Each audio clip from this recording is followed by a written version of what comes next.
Adventist Broadcasting Network, ABN.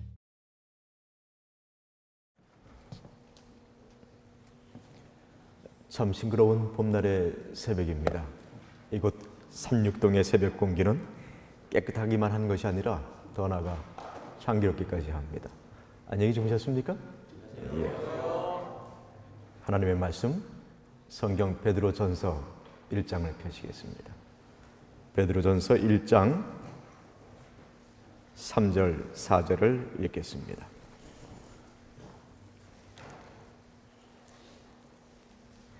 길지 않은 내용이기 때문에 다 같이 한 목소리로 읽도록 하겠습니다. 베드로전서 1장 3절 4절. 찬송하리로다. 우리 주 예수 그리스도의 아버지 하나님이 그 많으신 긍휼대로 예수 그리스도의 죽은 자 가운데서 부활하심으로 말미암아 우리를 거듭나게 하사 산 소망이 있게 하시며 썩지 않고 더럽지 않고 쇠하지 아니하는 기업을 있게 하시나니 곧 너희를 위하여 하늘에 간직하신 것이라. 아멘. 이 시간에는 재림교회와 재림이라는 주제를 가지고 방금 읽은 그 말씀을 본문으로 삼아 함께 살펴보고자 합니다. 재림교회와 기도, 재림교회와 성령, 재림교회와 사랑, 재림교회와 전도, 재림교회와 재림. 이 모든 주제는 사실 하나하나 분리해서 우리가 생각할 수 있는 것이 아니라 함께 묶어서 생각해야 되는 것이죠. 뗄래야 뗄 수 없는 관계를 이 다섯 가지는 모두 밀접하게 맺고 있는 것입니다.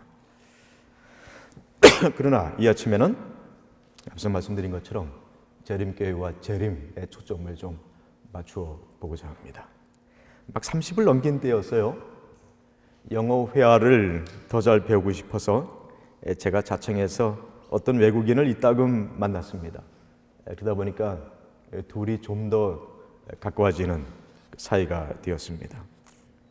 그 당시에 저는 인생의 가치관 문제를 가지고 이 모양 저 모양으로 골똘하게 생각하고 있었어요.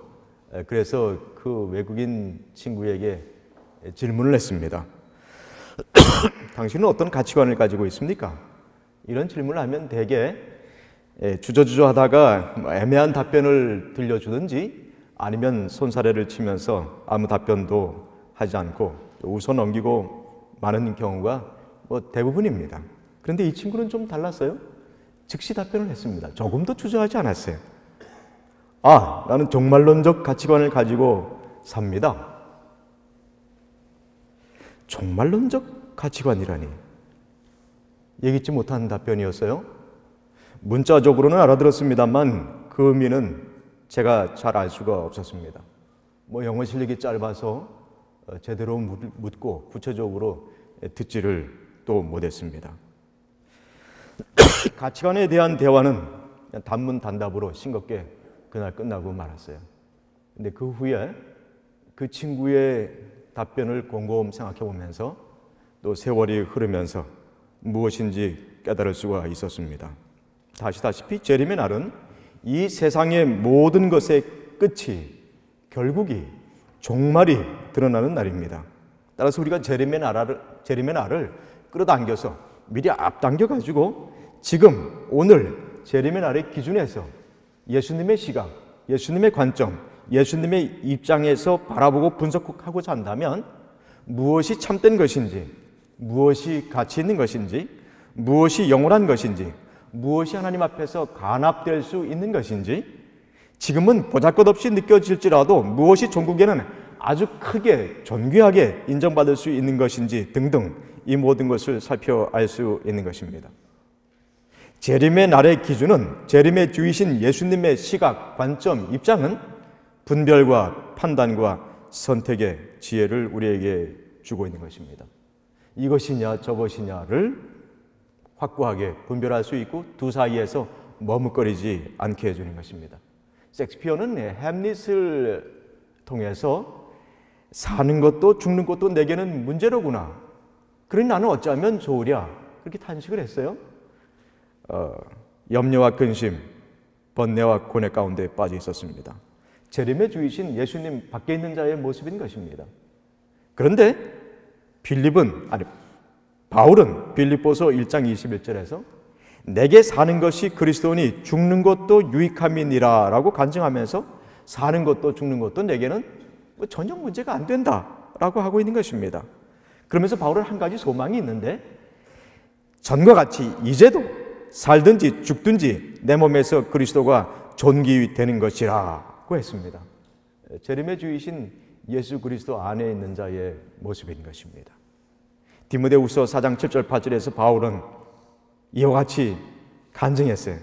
내가 선한 싸움을 싸우고 나의 달려갈 길을 마치고 믿음을 지켰으니 이제 후로는 나를 위하여 의의 면류관이 예비되었으므로 주 곧 의로우신 재판장이 그날에 내게 주실 것이니 내게만 아니라 주의 나타나심을 사모하는 모든 자에게니라.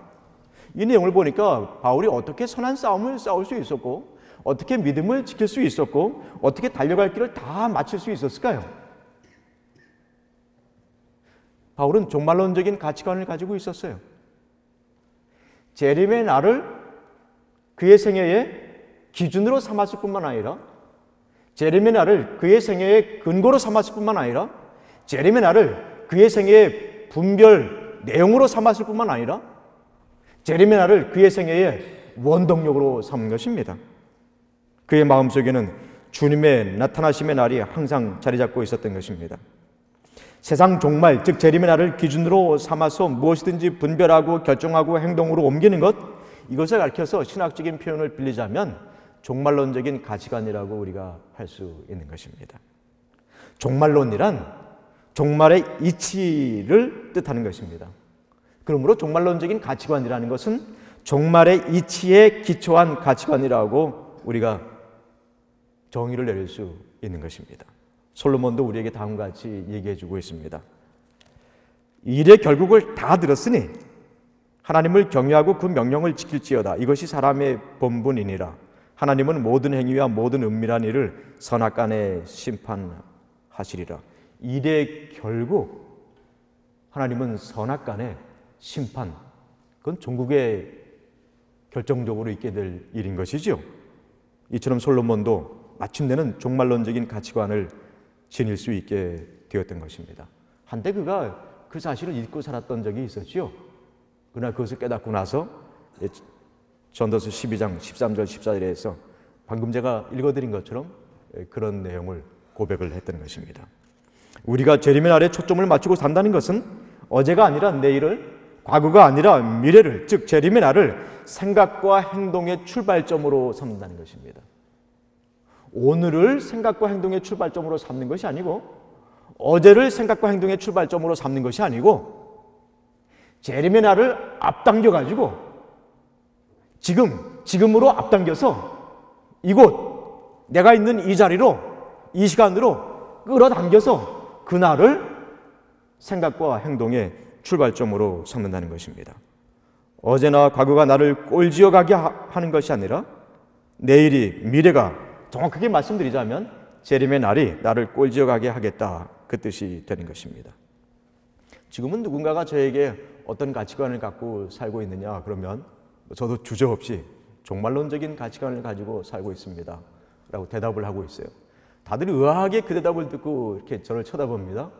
그러면 제가 방금 말씀드린 것 같이 자세하게 설명을 하면 고개를 끄덕끄덕 그러면서 정말 가치 있는 가치관이다, 이렇게 반응들을 보이곤 합니다. 우리가 재림 성도라는 것, 그 자체가 정말 큰 복이 되는 것입니다. 재림 성도라는 것, 그 사실 하나만을 인해서도 감사하는 분들이 되시기를 바랍니다. 우리가 재림 성도라는 것에 대해서 정말 소중히 여겨야겠어요. 영적 교만에 빠져서는 아니 되는 것이지만은 재림 성도라는 것 때문에 겸손한 마음으로 영적 자존감을 가질 필요는 우리에게 꼭 있는 것입니다. 이 아침에 우리가 주목하고 있는 본문은 베드로전서 1장 3절 4절인데 그 말씀을 보니까 하나님께서 우리를 위해서 구원자, 구주 예수 그리스도를 보내주셨어요. 3절 첫머리를 보면 찬송하리로다. 그 다음에 우리 주 예수 그리스도의 아버지 하나님이 라는 말씀이 나오지 않습니까? 계속해서 이어지는 말씀을 살펴보면 그 많으신 긍휼대로 그랬어요. 아버지 하나님께서 우리가 죄 많은 세상에서 죄와 짝하며 정처 없이 살다가 마지막으로 죄값을 치르며 죽어야 하는 것이 가련하고 불쌍해서 그 많으신 긍휼대로 도저히 참아보고 계실 수가 없으셔서 죄인을 향한, 여러분과 저를 향한 사랑이 불일 듯 일어나셔서 사망의 길이 아니라 생명의 길로 이끄시고자 우리에게 구원자, 구주 예수 그리스도를 보내주신 것입니다. 그리고 우리 인간의 악한 죄를, 무거운 죄를 짊어지고 십자가에서 대속제물이 되어서 피 흘려 죽게 하셨어요. 그리고 무덤에서 다시 살아나게 하셨습니다. 예수 그리스도의 죽은 자 가운데서 부활하심으로 말미암아 그랬어요. 예수 그리스도의 죽으심은 우리의 죄 문제를 해결했고 예수 그리스도의 부활하심은 우리의 의 문제를 해결했습니다. 이로 인해서 우리 인간이 죄에 대해서 죽고 의에 대해서 살 수 있는 길이 열린 것입니다. 이와 같이 예수 그리스도께서는 우리 인간이 죽음의 길에서 생명의 길로 나아갈 수 있는 길을 친히 몸소 직접 다 마련해 놓으시고 그리고 우리를 부르시는 것입니다. 한 사람 한 사람 우리 인생길에 찾아오셔서 나를 따라오라, 내 뒤를 따라오라. 나는 내가 어디로 가야 되는지 안다. 나는 내가 어디로 가야 하는지, 꼭 어디로만 가야 하는지 그 길을 알고 있다. 그런데 내가 그 이르러야 할 목적지로 인도해 주겠다라고 하시면서 나를 따라오라 이렇게 말씀하시는 것입니다. 예수님께서 여러분과 저의 인생길의 운전대를 직접 붙잡으신 것입니다. 유턴하게 하시고 죄의 길에서 의의 길로, 사망의 길에서 생명의 길로 향하게 해주신 것입니다. 여기 3절의 말씀을 보면 우리를 거듭나게 하사 그랬어요. 물과 성령으로 우리를 거듭나게 해주셨습니다. 사람의 뜻으로가 아니라 혈통으로나 육종으로가 아니라 하나님에게서 다시 태어나게 해주신 것입니다. 하나님의 자녀가 되게 해주신 것입니다. 그 증표, 그 보증으로 성령의 인을 쳐주시고 성령께서 우리 안에 거하게 해주셨습니다. 하나님을 아버지라고 부를 수 있게 해주신 것입니다. 이와 더불어 예수님께서는 우리로 하여금 세상 나라에 속한 자가 아니요 하나님 나라에 속한 자가 되게 해주셨어요. 천국의 시민권자가 되게 해주신 것입니다. 빌립보서 3장 20절이 그 점에 대해서 명쾌하게 언급하고 있지요. 오직 우리의 시민권은 어디에 있는지라? 하늘에 있는지라. 비록 지금 우리가 세상에 처하여 있다 할지라도 우리가 마땅히 당연히 반드시 거주해야 되는 것은 바로 천국이 되는 것입니다. 그래서 우리로 하여금 천국을 사모하게, 천국을 생각하게, 천국을 바라보게 하고 있는 것입니다. 그 내용을 우리가 읽은 본문 내용을 기초로 해서 문자적으로 표현한다면 산소망이 있게 하시며 산소망이 있게 해 주신 것입니다. 그 산소망은 구체적으로 어떤 소망일까요? 새로운 소망이에요. 하나님의 자녀다운 소망이고 천국의 시민권자다운 소망이고 소망 중에 소망인데 재림의 소망이 되는 것입니다. 그런데 베드로가 성령의 감동 아래 산 소망에 대해서, 재림의 소망에 대해서 예수 그리스도의 죽으심과 부활하심을 연결시켜서 언급한 까닭이 있어요. 이 점이 참 중요한 거예요. 재림의 날은 어떤 날입니까? 재림의 성도인 여러분과 저만 재림을 소망하는 날입니까? 그렇지 않습니다. 예수님께서도 소망하시는 날이에요. 어쩌면 여러분과 저보다, 재림 성도보다, 재림 교회보다 예수님께서 재림의 날을 더 간절하게 소망하고 계실 거예요. 그게 정말 사실일까요? 신약 성경만 가지고 살펴봐도 재림에 대한 그 언급이 300번 이상이나 나와 있어요. 그럼에도 불구하고 예수님께서 요한계시록 마지막 장 22장에서 재림에 대한 약속을 직접 3번이나 반복하셨어요. 강조까지 사용하시면서요. 22장 7절 보면 보라 내가 속히 오리니, 12절 보라 내가 속히 오리니. 그리고 20절 내가 진실로 속히 오리라. 이게 보라 보라 진실로가 강조해요. 왜 예수님께서는 요한에게 그리고 여러분과 저에게 강조까지 쓰시면서 신약성경에 무려 300번 이상이나 언급되어 있는데도 불구하고 성경 마지막 책 마지막 장에서 성경 전체 모든 내용을 결론 지으시면서 직접 몸소 입을 열어서 3~4번씩이나 강조까지 사용하시면서 속히 오리라 라고 말씀하신 것일까요? 이 약속 때문에 예수님을 가리켜서 우리는 재림의 주라고 부르는 것이고, 이 약속에 근거한 신앙을 가리켜서 재림 신앙이라고 하는 것이며, 이 약속을 굳게 믿는 신자를 가리켜서 재림 성도라고 하는 것입니다. 왜 예수님께서 그렇게 반복해서 강조하신 것일까요? 우리는 그냥 단순하게 중요하기 때문이죠 라고 답변할 수 있을지 모르겠어요. 그런데 예수님의 입장에서는 재림의 날이 어떻게 구체적으로 정말 가장 중요한 것이기 때문에 성경 전체를 결론 지으시면서 한 번, 두 번, 세 번 아주 힘주어서 약속하신 것일까요? 왜냐하면 그날 재림의 날과 함께 구속사업이 십자가 대속의 희생과 사랑이 실체적으로 완성될 것이기 때문입니다. 우리를 사랑하사 우리를 대신하여 우리의 죄악을 짊어지시고 그 신문 받으신 아픔이, 그 채찍 맞으신 아픔이, 그 못 박히신 진통이, 그 피 흘리신 고난이, 그 숨을 거두신 죽음이, 그 무덤에 묻히신 수치가, 말하자면 여러분과 저를 죄에서 해방시켜 주시기 위해서 정죄의 심판으로부터 영원한 사망의 형벌, 둘째 사망의 해로부터 여러분과 저를 자유하게 노연하게 하시기 위해서 예수님께서 치르신 그 모든 수고와 희생의 사업이 재림의 날 비로소 실체적으로 완전하게 성취될 수 있기 때문인 것입니다. 사실 재림의 날이 없다면 십자가 대속의 희생과 사랑에 대한 우리의 믿음도 헛것이 되는 것입니다. 우리가 바라는 것이 다만 이생뿐이면 모든 사람 가운데 우리가 더욱 불쌍한 자라고 바울이 증언했는데, 이 내용도 그와 연결시켜서 생각해 볼 수 있는 것입니다. 십자가가 있기 때문에 재림이 있는 것이고, 재림이 있기 때문에 십자가가 온전히 성취되는 것입니다. 시대소망 660쪽에 보면 이런 말씀이 나와 있어요. 우리가 즐거움으로 그분의 재림을 바라볼 수 있는 것은 오로지 그분의 죽으심 때문이다. 다 같이 한번 따라해 주시겠습니까? 우리가 즐거움으로 그분의 재림을 바라볼 수 있는 것은 오로지 그분의 죽으심 때문이다. 이와 같이 십자가 사랑과 재림의 소망은 때려야 뗄 수가 없는 것입니다. 그러므로 십자가가 강조될 때마다 그 완성의 날이 되는 재림이 강조되어야 되는 것이에요. 재림이 강조되는 것마다 또 무엇이 강조되어야 되겠습니까? 십자가가 강조되어야 되는 것입니다.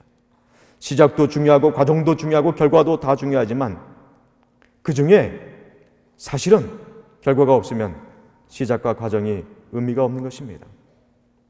하나님께서는 그 말씀을 반드시 이루시는 분이십니다. 알파와 오메가이시며 처음과 나중이시고 시작과 끝이신 분이십니다. 하나님께서는 그 입의 말씀을, 그 입의 약속을, 그 손의 모든 행동을 이루시되 심히 좋게 이루시는 분이십니다. 필하시되 마치 결혼식 날 신부가 신랑을 위해서 단장하는 것 같이 아름답게 마치시는 분이신 것입니다.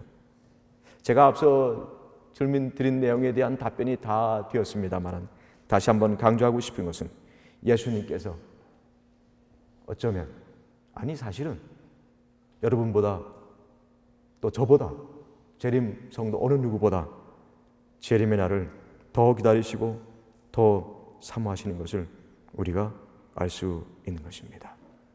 재림의 날은 진정 십자가 대속의 사랑과 희생의 극치이며 정점이고 대미이며 완성이 되는 날인 것입니다.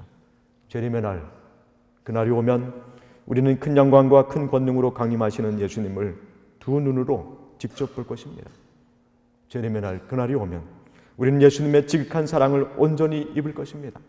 그 따뜻한 음성을 들으면서 구름 속으로 끌어올려져 그 두 팔 벌린 영접을 받을 것입니다. 재림의 날 그날이 오면 우리는 순식간에 호련히 하늘에 속한 자의 모습으로 영광스러운 변화를 입게 될 것입니다. 재림의 날 그날이 오면 우리는 죄에서 완전하게 해방될 것입니다. 우리를 슬프게 하고 뼈아프게 하고 애간장까지 끓게 하던 죄와 죄의식과 더 이상 상관없게 될 것입니다. 재림의 날 그날이 오면 우리는 완전한 평안과 충실한 건강을 영원히 누릴 것입니다. 더 이상 근심과 염려도 없을 것이며 사망과 질병도 없을 것이며 재난과 전쟁도 없을 것입니다. 재림의 날 그날이 오면 우리는 이상 어느 것보다 더 나은 본향, 하늘 본향에 들어갈 것이며 하나님의 나라에 들어갈 것입니다. 재림의 날 그날이 오면 우리는 달마다 새롭게 과실을 맺는 생명나무가 즐비한 생명 강가에 이를 것이며 시온산에도 오를 것입니다.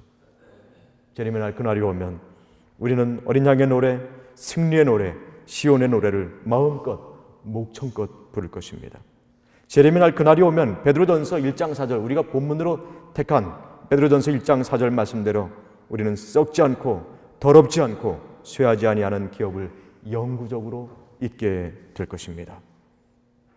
그날 재림의 날은 이와 같이 아름다운 날이며 황홀한 날이고 영광스러운 날이 될 것입니다. 내가 진실로 오리라. 이 말씀을 곰곰이 묵상하다 보면 예수님께서 다음과 같이 속삭이시는 음성을 우리는 귀 기울여 들을 수 있습니다. 우리가 곧 만나자. 그날과 그때는 속히 이를 것이다. 그러니 일시적인 것보다 영원한 것을 사모하라. 부족한 데서 충만한 데로 나아가라. 불완전한 곳에서 완전한 곳을 지향하라. 죄악을 멀리하고 의를 구하고 선한 일에 열심하라. 재난과 곤고가 닥쳐도 참고 극복하라. 선으로 악을 이기라. 믿음을 지키라. 혹 쓰러질지라도 다시 일어나라. 7번 쓰러질지라도 105번 쓰러질지라도 1538번 쓰러질지라도 다시 일어나라. 끝까지 인내로써 경주하라. 눈을 들어 내일을 바라보라. 미래를 향해서 앞으로 나아가라. 무엇보다 산 소망을 가지고 살아라. 그런 음성을 때로는 잔잔히 흐르는 물결 같은 목소리로, 때로는 나팔 소리가 크게 울려 퍼지는 목소리로, 때로는 큰 물결이 소용돌이치는 그런 음성으로, 때로는 폭포수가 쏟아져 내리는 것과 같은 그런 음성으로 예수님께서 우리 귀에 대고 말씀해 주시는 내용이 되는 것입니다. 우리는 정말 재림의 날을 사모하면서 산소망의 사람이 되어야겠어요. 소망이 곧 미래, 소망이 곧 미래의 문을 열어주는 것입니다. 소망은 미래를 현재의 것으로 바꾸어줘요.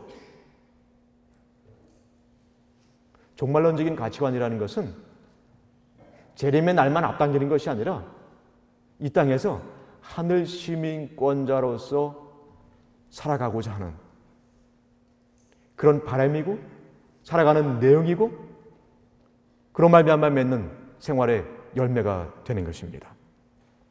소망이 없으면 미래는 아무것도 아닙니다. 소망이 없으면 미래 또한 이미 흘러가 버린 죽은 과거와 다를 것이 없는 것입니다. 소망을 품는다는 것은 미래를 죽이지 않고 미래를 살린다는 것이며 미래를 소망의 성취를 위한 좋은 기회가 되게 하는 것을 뜻하는 것입니다. 우리의 소망이 분명하고 구체적이면 그 소망이 우리로 하여금 무엇을 하고 무엇을 하지 말아야 할지 분간하게 하는 기준이 됩니다. 우리의 소망이 분명하고 구체적이면 그 소망은 삶의 방향이 되고 목적이 되고 또 에너지가 되는 것입니다. 누군가가 아침 일찍 일어나 예를 들어 5시에 꼭 일어나 새벽기도 생활을 습관이 되게 해야겠다라는 소망을 품었다고 하십시다. 여기 앉아 계신 분들은 그런 소망을 따로 품을 필요는 없을 것 같습니다. 그러면 그가 무엇을 어떻게 해야 그 일이 가능할 수 있을까요?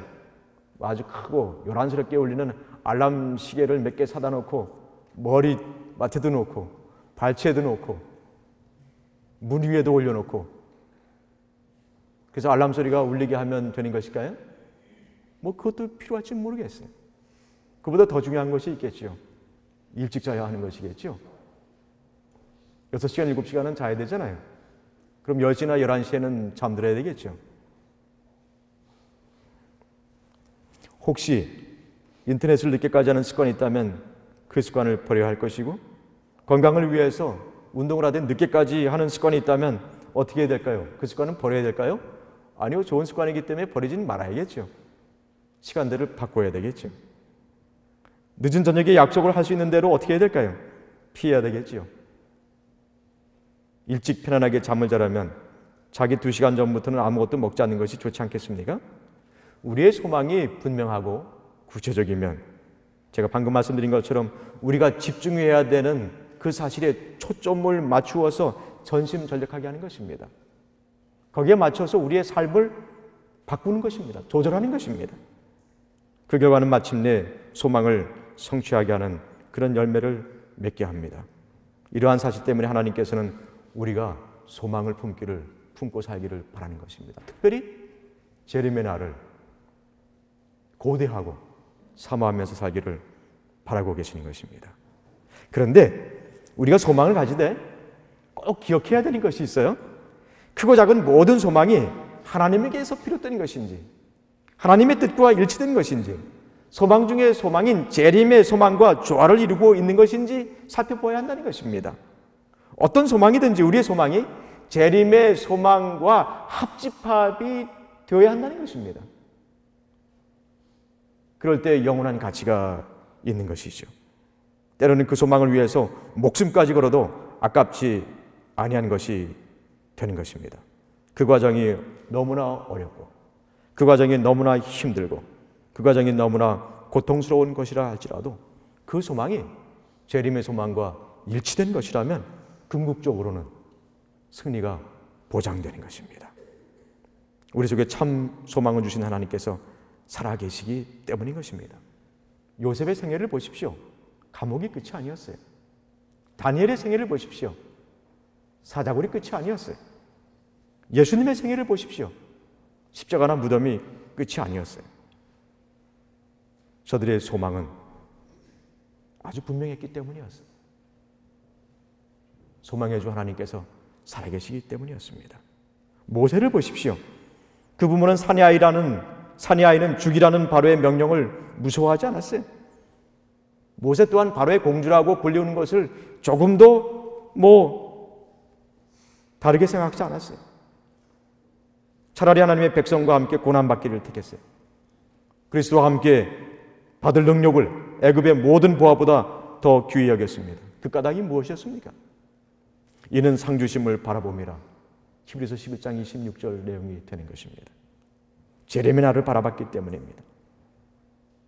베드로 1장 4절 말씀대로 썩지 않고 더럽지 않고 쇠하지 아니하는 기업을 영구적으로 잊게 되는 것이 이 모세에게 훨씬 더 소중했던 것입니다.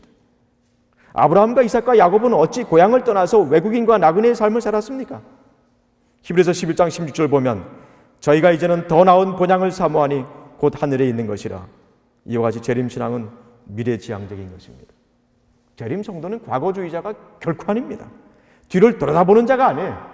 뒤의 것에 연연하는 자가 결코 아닌 것입니다. 그것이 아무리 아름다웠던 것일지라도, 아무리 영광스러웠던 것일지라도, 그 이름을 빛내는 것이었다 할지라도 과거에 대해서 조금도 연연하는 자가 아닌 것입니다. 위의 것을, 새하늘과 새 땅을 지향하는 자인 것입니다. 한때 무신론자였지만은 하나님의 영에 사로잡혀서 기독교 옹호론자가 된 C.S. 루이스가 이와 같은 언급을 했어요. 이 내용은 28개 교리 그 책자 새하늘과 새 땅 그 챕터에 인용되기도 했습니다. 그대가 역사를 읽어보면 이 세상에서 가장 많은 일을 한 그리스도인들이 바로 하늘을 가장 많이 생각한 이들이었던 것을 알게 될 것이다. 오늘날 그리스도인들이 무능하게 된 것은 하늘에 대하여 생각하기를 전반적으로 중지했기 때문이다. 하늘을 목표로 삼으면 땅도 얻을 것이고 땅을 목표로 하면 아무것도 얻지 못할 것이다. 전반부를 제가 다시 한번 읽어보겠습니다.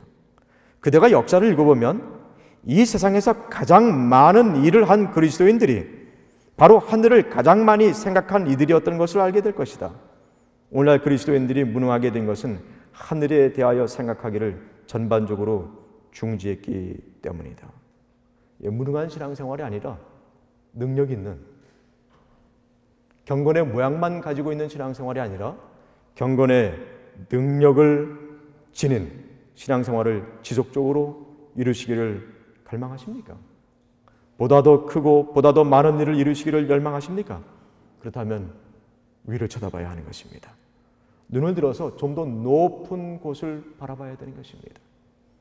하늘에 대해서 자주 명상해야 되는 것입니다. 재림의 날에 초점을 맞춰야 되는 것입니다. 종말론적인 가치관을 가지고 살아야 되는 것입니다. 위리겐 몰트만이라고 하는 신학자가 있어요. 오시는 하나님, 기독교적 종말론이라는 책을 저술했는데 그 책 첫 문장에서 이런 언급을 했어요. 끝 안에 시작이 있다. 주여, 세상 끝에는 주에 오시면은 어떤 징조가 있겠습니까? 예수님께서 끝에 대해서 말씀해 주셨어요. 근데 끝에 대해서만 말씀해 주지 않으셨어요. 새로운 시작에 대해서 저들의 눈을 뜨게 해 주셨어요. 이 땅은 종말이 있을 거예요. 끝이 있을 것입니다. 하늘은 요란한 소리를 내면서 사라지고 천체는 다 녹아버리고 땅과 그 위에 있는 모든 것은 없어지고 말 것입니다. 그러나 그들을 이어서 새하늘과 새 땅이 있게 되는 것입니다. 성경은 세상의 끝에 대해서 시간의 허무성이 사라지고 고통의 상황이 중지되고 역사의 모호성이 명백하게 밝혀질 때가 될 것이라고 가르치면서 더 나아가 새로운 세상의 시작에 대한 희망과 결합시키고 있는 것입니다.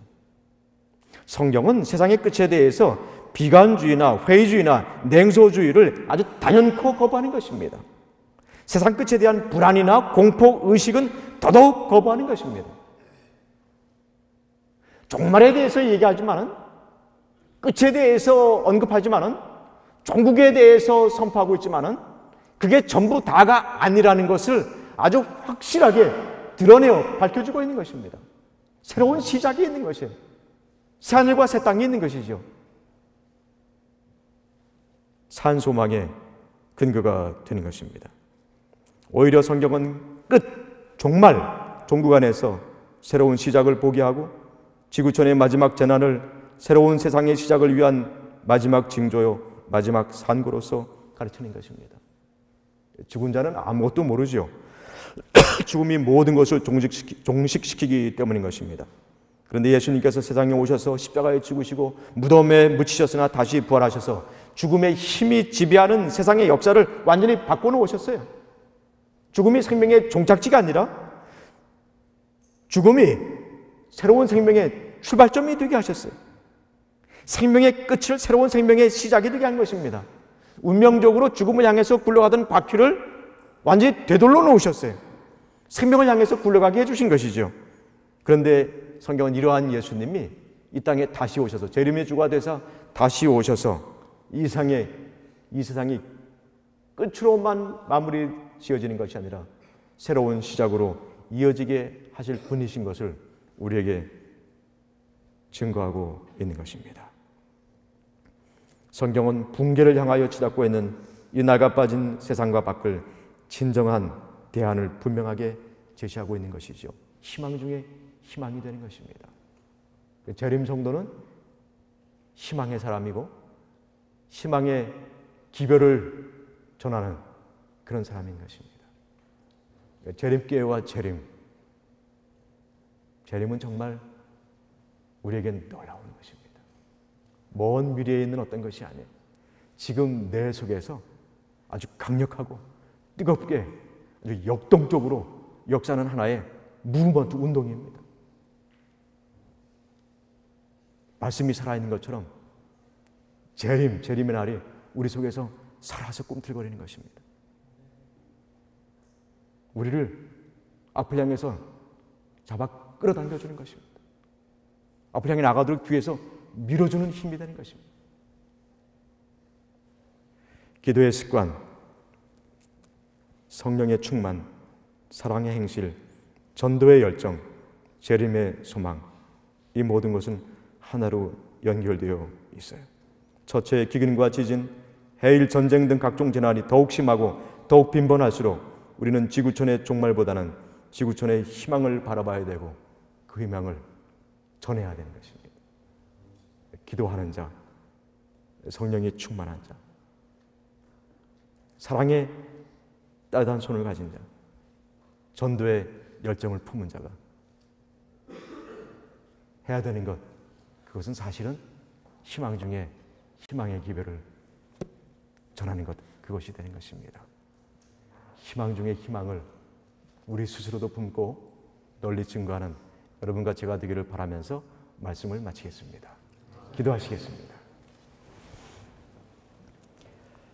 하늘에 계신 아버지 하나님이시여, 저희를 죄에서 해방시켜 주시고 사망의 세계에서 영원한 생명으로 옮겨주시사 하늘의 시민권자 또 하나님의 가족이 되게 해주신 것 감사합니다. 그 보증으로 성령의 인을 쳐주시고 성령께서 저희 속에 거하게 하시고 더 나아가 성령의 지혜와 성령의 능력과 성령의 인도를 따라서 하늘 시민권자답게 하나님의 자녀답게 살아갈 수 있도록 이끌어 주시니 진실로 감사합니다. 더욱이 재림의 날을 소망하면서 살아가는 신앙의 무리가 되게 해주신 것 너무나 감사합니다. 오 아버지 하나님, 정말 산 소망을 지니고 살아갈 수 있도록 저희를 늘 일깨워 주시고 저희를 친히 손을 잡고 동행하시며 이끌어 주시옵소서. 산소망으로 무장하고 살게 하시고 산소망을 더 나아가 다른 사람들에게 전파하여 산소망의 사람들이 우리 주위에 가득하게 하는데 전심전력할 수 있게 해 주시옵소서. 세상은 정말 종말로 치닫고 있습니다. 불안이 극에 달하고 있는 모습입니다. 이러한 때에 희망의 불빛, 희망의 등대를 높이 세우고 그 불빛을 비추는 저희 모두가 될 수 있도록 은혜를 베풀어 주시옵소서. 예수님의 이름으로 간절히 기도드리옵나이다. 아멘.